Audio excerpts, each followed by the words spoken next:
Je viens d'apprendre que Lamine Yamal a quitté l'équipe nationale d'Espagne. Tout cela, c'est à cause de Cabral. Tout ça, c'est à cause de Dani Cabral. Je sais. La discussion qui est venue la dernière fois là, je suis sûr que c'est à cause de ça. Au fait, comme le petit est problème pour eux, le petit dit la vérité, le petit joue son ballon tranquillement. Il faut créer des zizanies pour gâter le ballon du petit là. C'est à cause d'eux, hein. C'est à cause d'eux. Je vous ai dit que les joueurs du Real là, c'est les véritables sorciers, c'est les véritables diables. Maintenant, je voulais m'adresser aux dirigeants de l'équipe d'Espagne. Attends, vous avez eu la chance d'avoir le meilleur joueur du monde dans votre équipe nationale et puis vous vous amusez avec. Vous savez ce que ça fait d'avoir un joueur comme Lamine dans votre équipe nationale. Est-ce que vous savez l'importance de Lamine dans une équipe nationale? Hein? Et puis vous vous amusez avec. Ok, si vous ne voulez pas Lamine, nous la Côte d'Ivoire on le veut. La Côte d'Ivoire veut Lamine. MF Faye, Lamine est libre. Lamine est libre. D'ici 24 heures, MF Faye, chez la nationalité de Lamine. Transforme-le en Ivoirien et puis faites de sorte qu'il puisse jouer dans l'équipe nationale de Côte d'Ivoire. Tranquillement. Ils vont voir. C'est quoi? Quand on dit la pierre rejetée devient la principale là. C'est là l'Espagne va voir. Vous comptez sur quoi? Vous comptez sur quoi? Ou bien les joueurs du Real là, ils peuvent vous donner quelque chose. Les joueurs du Real là qui jouent en Espagne là, vous pensez que eux là, ils peuvent vous donner quelque chose. Arrêtez ça, hein. Arrêtez ça. Les gars, c'est chaud entre l'Espagne et le Barça. Lamine Yamal là, il aura mis une douille. Il avait pas envie d'aller en sélection espagnole. Et le Barça, ils ont fait exprès, ils lui ont fait un soin ce matin, alors qu'il aurait dû aller en sélection. Et avant de faire le soin, ils auraient dû prévenir les médecins de la sélection, vu que là c'est les jours de sélection. Mais ils ont fait exprès de le soigner entre guillemets pour lui donner un traitement qui va faire qu'il est absent entre 7 et 10 jours. Et même le coach de la sélection espagnole, il est comme un ouf. Il a dit: je suis choqué, je n'ai jamais vécu ce genre de situation, ce n'est pas normal du tout. Tout le monde est surpris, on ne sait rien, aucune nouvelle nous parvient et on ne connaît aucun détail. Puis soudain, il nous l'annonce. Les gars, en ce moment, entre les clubs et les sélections, c'est une dinguerie, c'est une guerre en fait. En fait, tout le monde est entré en guerre. Ça a commencé avec Ousmane Dembélé en équipe de France et ensuite tous les autres ils ont suivi. Mais le Barça, franchement, ça se fait pas ce qu'il faut parce qu'en fait, on sait depuis plusieurs semaines que Yamal il a une pubalgie. Et ces enfoirés, désolé du terme, au lieu de le soigner pendant qu'il était au Barça, ils ont fait exprès d'attendre la sélection espagnole pour le soigner. Alors qu'il a sa pubalgie depuis. Et Yamal il est complice, hein. Yamal il est complice de ça pour moi. Donc franchement, je comprends l'énervement de la fédération espagnole et du coach espagnol. Hervé Renard, tu as un problème particulier avec nous? Non, on ne te doit rien. 2015, ton contrat était terminé, remporté une CAN, tu as pris ton argent, tout tu es parti. Et toi, oh, tu viens nous dire que tu es parti avec quelque chose en cœur. Non, un simple match amical, tu vas nous venir nous dominer.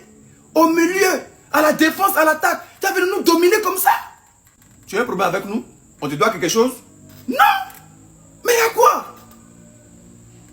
Faye te doit quelque chose? Attends, tu as un problème avec la Côte d'Ivoire? Mais on a payé tout son argent. Ton argent était payé, non? Attends. Et puis, attends, hein. Toi, Hervé, tu as nous fait ça aujourd'hui. C'est Hervé qui nous fait ça, hein. Toi, Hervé, tu as nous fait ça. Toi, on t'a mis en haut. Toi, Hervé, on t'a mis en haut. Jusqu'on t'a surnommé le fétiche blanc. Toi, en retour, tu quittes la Côte d'Ivoire avec quelque chose en cœur. Et tu attends la Côte d'Ivoire au tournant. Hervé, c'est comme ça ton cœur noir. Quand blanc, quelque chose contre toi, tu es mort. Aujourd'hui, Hervé, tu m'as montré ton visage. C'est fini, tu ne viens plus en Côte d'Ivoire, c'est fini. C'est pas gâté, c'est match amical. Voilà. C'est pour dire que Cannes, on arrive. Les défaites de la Cannes, c'est ça, vous voyez comme ça. Hein? Voilà. Une fois qu'on arrive à la Cannes, c'est victoire, victoire, victoire. Tout ce qui est défaite, c'est ça. Aujourd'hui, c'est fini. Donc, à la Cannes, on ne perd pas un seul match jusqu'à finale. Yo les gars, comment vous allez? Moi ça va nickel. Comme vous l'avez vu au titre de la miniature, Lamine Yamal a été chassé par l'équipe espagnole. Moi je ne savais pas que les Espagnols aussi étaient races. Je ne veux pas appeler ce mot car mes vidéos seraient bloquées. Bon, il y a certains influenceurs qui ont réagi à ça. Bon, je vous laisse regarder leurs vidéos. Après on se capte pour la récapitulation. Sinon moi perso, ce que l'équipe espagnole a fait tout récemment là, je ne l'ai pas aimé quoi. Bon, je vous balance la vidéo sans plus tarder. N'oubliez pas de liker. Et surtout, donnez-moi vos avis dans les commentaires. Ça nous aide beaucoup.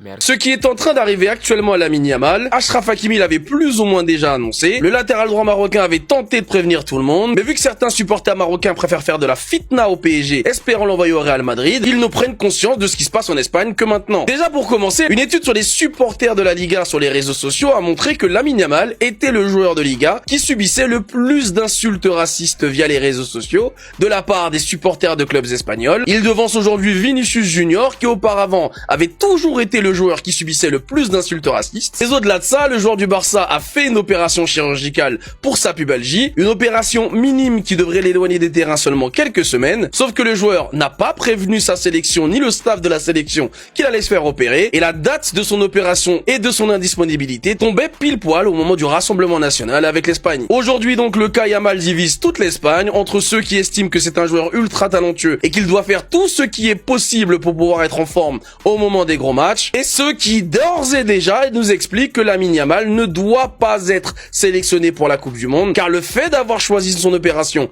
au moment de rejoindre la sélection nationale prouve qu'il n'est pas patriote, qu'il s'en fout de l'Espagne et qu'il n'aurait choisi cette sélection que pour les bénéfices sportifs. Évidemment, cette dramaturgie autour de l'opération de Lamine Yamal n'existe que parce que Lamine Yamal a la double nationalité. Évidemment que s'il n'était pas marocain ou s'il n'était qu'espagnol, la question ne se poserait absolument pas, et cette dureté qu'ont les journalistes espagnols envers l'hispano-marocain n'existerait pas, sachant que même pendant l'Euro et même pendant les célébrations, Lamine Yamal avait déjà subi des actes racistes de la part des supporters de la Roja. Au final, tout ceci n'est qu'un bref résumé de ce qu'Achraf Hakimi nous avait déjà expliqué avoir subi lorsque ce dernier était en Espagne. Pour rappel, Achraf Hakimi est né à Madrid et a grandi en Espagne et aurait très bien pu représenter l'Espagne, mais lors d'une interview, il avait expliqué qu'il ne regrettait absolument pas son choix d'avoir préféré représenter le Maroc, puisque les Espagnols de souche lui ont toujours fait comprendre qu'il ne serait jamais espagnol et que ne l'accepterait jamais en tant que tel. Il n'a donc jamais eu de regret de choisir le Maroc et de représenter un pays d'Afrique, là où aujourd'hui Lamine Yamal est confronté à la dure réalité de ce que Achraf Hakimi avait annoncé. Lamine Yamal n'est plus le bienvenu en sélection pour certains journalistes espagnols. C'est la dinguerie que ce journaliste-là a lâché aujourd'hui. Je ne l'emmènerai pas à la Coupe du Monde, ce qu'il fait est une faute de loyauté totale envers l'Espagne. Sous prétexte qu'il ne s'est pas présenté au rassemblement dû à sa blessure, etc. Mais il y a aussi ce journaliste-là qui a dit une bonne chose. Il a répondu, le mieux pour tout le monde c'est qu'il aille avec le Maroc parce que vous ne le traitez pas bien. Eh ben ce journaliste-là, il a raison les gars. Quand on a la double nationalité et qu'on choisit le plus gros pays, surtout les pays européens, voilà comment la presse est susceptible de te traiter. Quand tout va bien, t'es le chouchou, mais quand il y a le moindre truc, on te traite de paria, on veut plus de toi. Alors que là, on parle de Lamine Yamal, hein. C'est une dinguerie. Croyez-moi que si c'était avec le Maroc, jamais la presse marocaine, elle l'aurait traité de cette façon-là. Et cette situation, elle s'applique à plein de joueurs. Les gars, vous pouvez choisir les grosses nations, mais vous serez toujours un joueur parmi tant d'autres. Alors que si vous choisissez, en général, vos pays d'origine, les pays africains et autres, jamais, vous serez un héros national. Donc faites les bons choix, parce que quand ça se gâte, bah en fait vous êtes qu'un étranger. Non mais ils n'ont pas fait ça. La fédération espagnole est en colère contre le FC Barcelone à cause de Lamine Yamal. Avant ça les amis, je tiens à vous informer que Rafinha se retrouve dans la phase finale de sa convalescence. Et on nous dit que le Brésilien rejoindra dès bientôt l'entraînement collectif. Très bonne nouvelle pour le FC Barcelone. Et en parlant de bonnes nouvelles les amis, d'après le Mediasport, Hansi Flick et l'équipe d'entraîneurs reconnaissent que le plus grand défaut de Rashford est son manque d'action défensive et sa perte constante de concentration lorsqu'il presse haut sur le terrain. Ils ont donc beaucoup travaillé avec lui sur cet aspect et Hansi Flick a commencé à constater des améliorations. Encore une fois, bonne nouvelle pour le FC Barcelone. Parce que même lors des 2 précédents matchs de Rashford, les amis, on a remarqué que le gars, il aidait rarement son latéral. Il était H24 focalisé sur l'attaque. Ce qui est bien au moins avec lui, c'est que statistiquement parlant, on peut rien lui reprocher. Même quand le gars sortait des vilains matchs, il restait quand même décisif. La preuve, comme il est dit ici, Luis Milla et Marcus Rashford sont pour l'instant les meilleurs passeurs de la saison en Liga. Les deux sont actuellement à 6 passes décisives. On termine avec Lamine Yamal, les amis. Comme je vous l'ai dit au début, le FC Barcelone l'a mis à l'envers à l'Espagne. Pendant que toute l'équipe d'Espagne s'attendait à revoir Lamine Yamal pour la trêve internationale, le Barça aurait finalement fait des analyses sur la pubalgie de Lamine Yamal et à la dernière minute ils ont décidé que ce dernier était inapte à jouer. Il sera donc absent 7 à 10 jours pour blessure comme par hasard, il poil le temps que la trêve internationale passe. Là vraiment ça devient du foutage de gueule et bien évidemment que ça n'a pas plu à l'Espagne. Normalement le coach était complètement choqué. Dans sa déclaration il dit: je suis sous le choc, je n'ai jamais vu une situation pareille et je ne pense pas que ce soit normal du tout. Tout le monde est surpris, on ne sait rien, aucune nouvelle ne nous parvient, on ne connaît aucun détail et puis soudain il nous l'annonce. Voilà, un coup foiré du Barça quoi. C'est officiel concernant Lamine Yamal. On apprend aujourd'hui que Lamine Yamal est forfait pour le rassemblement de la sélection espagnole. Il rentre à Barcelone. Il avait déjà été forfait lors du dernier rassemblement et c'est la même chose pour ce dernier rassemblement de l'année 2025. Et du côté de la fédération espagnole, ça passe pas du tout les gars parce qu'il a pu jouer bien sûr avant-hier contre le Celta Vigo et dès qu'il doit jouer avec l'Espagne, il est forfait. Et bien sûr en Espagne, ça passe pas. La fédération espagnole exprime son mécontentement dans un communiqué. Donc le service médical en gros de la fédération espagnole de football tient à exprimer sa surprise et sa consternation d'avoir appris donc lundi, donc hier, à 13h47 précise, un jour du début du stage bien sûr d'entraînement officiel avec l'équipe nationale, que Lamine Yamal avait subi le matin même une intervention invasive pour radiofréquence pour traiter une gêne pubienne en gros. Il a passé des tests en gros, ça annonçait en gros qu'il est blessé. Mais bon, il était peut-être blessé aussi la veille les gars contre le Celta, ça l'a pas empêché de jouer. Cette intervention a été pratiquée sans que le staff médical de l'équipe nationale en soit préalablement informé. Ce dernier n'a pris connaissance des détails que par un rapport reçu la veille à 22h40. Recommandant un repos de 7 à 10 jours, donc il est forfait pendant 10 jours en gros, pendant la trêve internationale. Et du côté bien sûr de l'Espagne, ça passe pas parce que du côté de la sélection espagnole, ils voient en gros qu'il joue avec le Barça, mais il joue jamais là actuellement avec les sélections. Vraiment, ça me fait mal quoi. Le jeune icône de football qui est en train de percer dans ça est confronté à tous ces genres de problèmes là. Et le monde est tellement cruel. Je crois que ce qui est à la base, c'est que ils sont un peu racistes. Je ne veux pas appeler le nom parce que je ne veux pas de problème pour que la vidéo là soit bloquée quoi. Les Marocains, pardon. Si Lamine Yamal veut revenir là, laissez-les.